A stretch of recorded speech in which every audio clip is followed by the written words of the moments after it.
Today on Open Minds UFO Report, the CIA highlights old UFO files prior to new X-Files episodes, a triangle UFO is videotaped over Texas, and the government says it has lost more UFO files. Your Open Minds UFO Report starts now.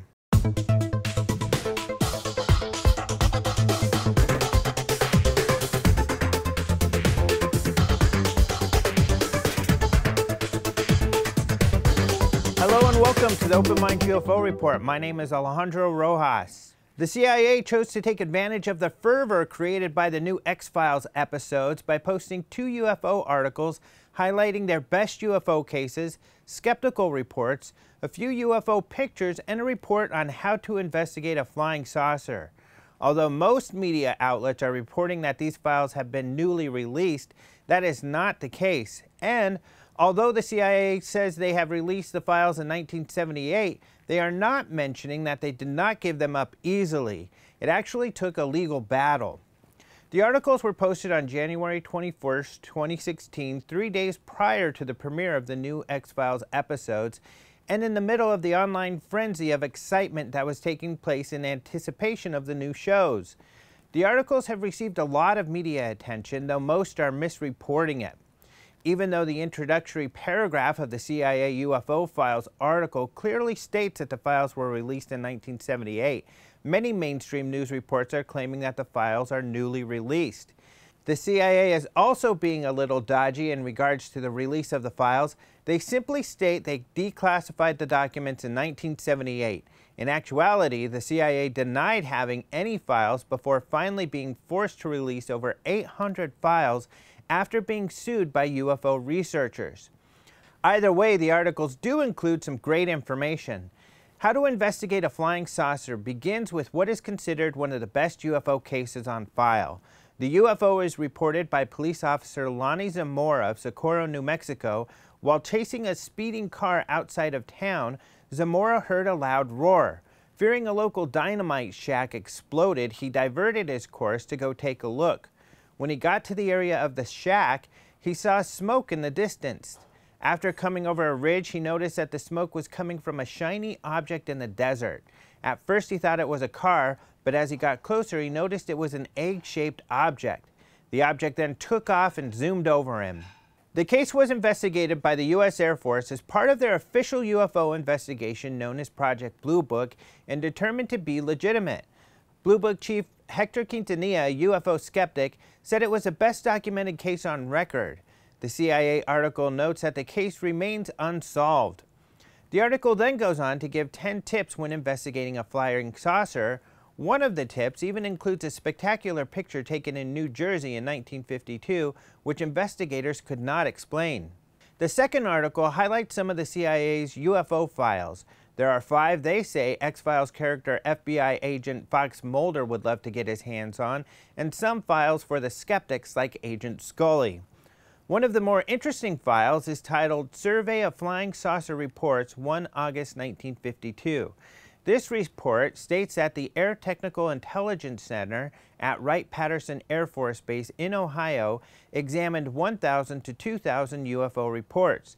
They say many of the reports turned out to be misidentifications of mundane objects such as clouds, meteorites, aircraft, etc.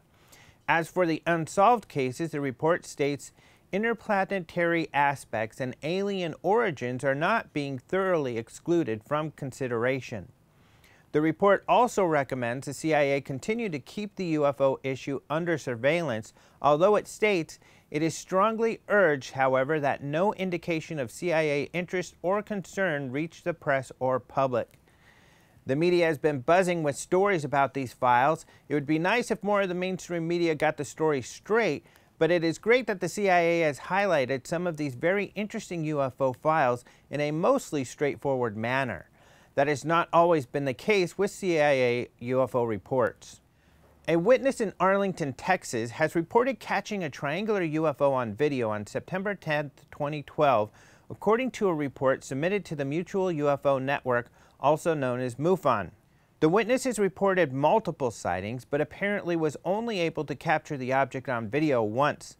The case was investigated by Texas MUFON Chief Investigator Gary Nightzel. He closed the case as an unknown. Online, some believe the video is simply lights from a commercial aircraft. However, Neitzel disagrees. He states in his report, the attached video clip is approximately 1 minute. The video shows a triangular-shaped object with white lights at the corners and a red light in the middle. The witness estimated the object to be approximately 5,000 feet high. During the video, the witness said at one point the object accelerated very fast and he lost sight of it in his camera, as shown on the video clip. The voices you hear on the video clip are of the witness and his wife, who also saw the object. Let us know what you think in the comments below. Government documents related to UFOs seem to have a habit of disappearing. This time the files belong to the Defense Intelligence Agency, also known by the acronym DIA. For decades, John Greenwald has been using the Freedom of Information Act, commonly referred to as FOIA, to get formally classified documents from the government. He began his efforts while in high school in the 90s and continued his efforts to this day. He posts the files at theblackvault.com. In 1996, in a response to a FOIA request, Greenwald received nearly 250 UFO files from the DIA, supposedly everything they had on the topic. However, several of the files were heavily redacted, meaning that there were portions that were blacked out, presumably because those portions contain information that is still considered classified. Occasionally, Greenwald requests that these files undergo a mandatory declassification review, known as an MDR. When requested, the government is supposed to review the previously declassified document to determine if redacted material can be unredacted due to the information that has previously been blacked out having since been declassified. It was an MDR of a classified document about spy planes that allowed the term Area 51 to be unredacted, thus making the existence of the super-secret Area 51 base official. In 2014, Greenwald requested an MDR for the DIA documents he had obtained in 1996. In his request, Greenwald included links to download the files he had received from the DIA, which he now wanted reviewed. Months later, in 2015, Greenwald received a reply saying the files he was requesting were not found. The DIA wrote, "It appears the FOIA case files have been purged from the FOIA database." The DIA asked that Greenwald provide the specific names of the files for them to move forward in conducting a review. Confused by the request, given that the file names are on the files themselves he provided with the request, Greenwald asked for clarification. He was told, "The related FOIA case has been purged. The documents could not be identified and or located." The DIA officer reiterated, "We would need the titles in order to conduct a good faith effort for our search." Frustrated via social media, Greenwald wrote me, "The letter states that despite me giving them the documents, they can't find them and want exact titles." He translates the term good faith effort to mean the DIA will make another effort, but they already had that information and could not find them, so the search is useless. Without the original non-redacted files, the DIA would not be able to conduct an MDR, and whatever information was in those files that was blacked out is officially lost forever. This isn't the first time this has happened to Greenwald. In 2014, Greenwald requested an MDR for the National Security Agency's UFO files. Their files were part of a high-profile court case. In the late 70s, the Citizens Against UFO Secrecy, founded by lawyer Peter Gersten, fought to get UFO files from several government agencies via a FOIA request, including the CIA files that we referred to earlier. The NSA refused to release their files, so Gersten sued. Eventually, the NSA did release hundreds of files, but they were heavily redacted. In many of the files, most of the pages blacked or whited out. In 2014, Greenwald sent an MDR to the NSA for these files, but was told the originals were lost. Greenwald writes, "NSA said they only have the redacted files and lost the originals. As you can see, DIA is using the same excuse with the safety note they will try again, asking me for stuff they already have." John says he has sent the DIA the titles of the documents, although he is not very hopeful it will help. If they could not find the files with the titles and the content of the documents that is currently available, it's not likely they'll find them with the titles alone.